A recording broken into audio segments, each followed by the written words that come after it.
Hi, I'm Dvlce, head engineer here at the Basement Recording Studio, and today I wanted to talk about the three most common types of microphones.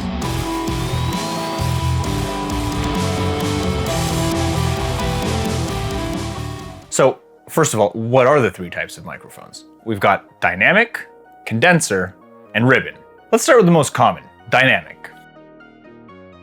This is a Shure SM58. It is the most common dynamic microphone. You've probably used one of these in your lifetime. So how does it work? Well, pretty much, there's just a little thing with a magnet in there. And when you talk, you're moving the diaphragm, which moves the coil. And as you move the coil, that turns into electrical signals. And those electrical signals get sent down here, out of there, in through the cable and into your interface and all that. And that's how these guys work. And now, what this means pretty much, because they're just, a solid magnet sitting in there, they're pretty hardy. You can just toss this guy around, which I'm not going to do, but you could, and it would be perfectly fine. You'd have an okay time. You can also get really, really loud with these guys. Put it right up to a guitar cab kind of loud, right there, just fucking super loud. And so, as that example would lead you to believe, these are pretty much best suited for live scenarios or, genres where you might be getting a little rowdy. And so what that means is basically drums, guitars, handheld vocals where the dude's getting real wah, wah, wah, wah, wah, or, bah, or other things. There is also, a whole lot of other dynamic microphones. Of course, the SM7B is another big example, and I'm just gonna list them.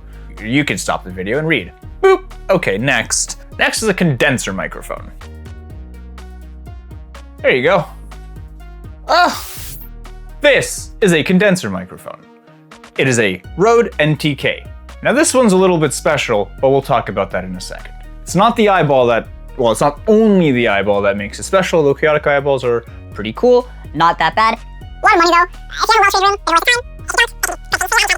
room, Okay, so basically there's a very thin metal, it's called a diaphragm, and then there's a piece of metal that is electrically charged behind it, and the front piece goes woobly, woobly, woobly when you tack into it, right in there. And that, it just turns that into sound because it goes back and forth and it turns into a wave, and that wave turns into sound. Now, what does this mean?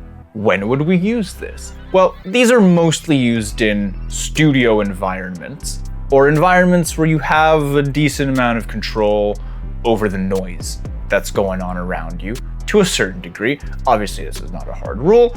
Yeah, there's a lot of condensers being used in live music and obviously in non-music applications, but I'm not even talking about that right now. But basically, they're very sensitive, at least much more sensitive than dynamic microphones.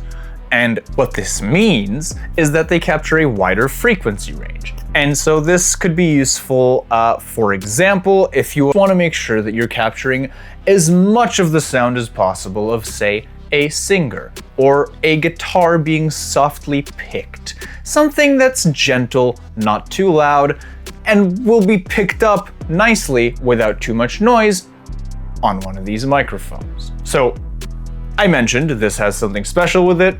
This is the Rode NTK. It has a whole tube system. I'm not even gonna get into this in this video. We're gonna do we could do another video on that. But basically it is a condenser from Rode. They have the NT1, the NT1A, whole lot of great, relatively budget options.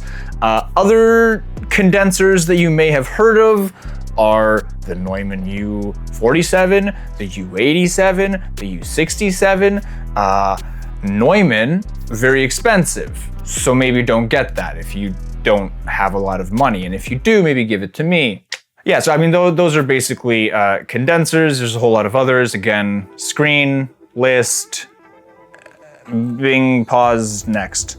Okay, finally, we've got ribbon microphones. Now, these are much less common. You're probably not going to be using these on a daily basis or very often. Basically, ribbon microphones are all in one. So dynamics and condensers both have two separate, discrete parts, and one moves in relation to the other, and that is what generates your signal. In a ribbon microphone, you just have a single sheet suspended in a magnetic field. And so as you speak, this magnetic field changes, and the changes in the magnetic field get turned into electrical energy, which gets turned into a wave, and waves are sound. And that concludes how a ribbon microphone works.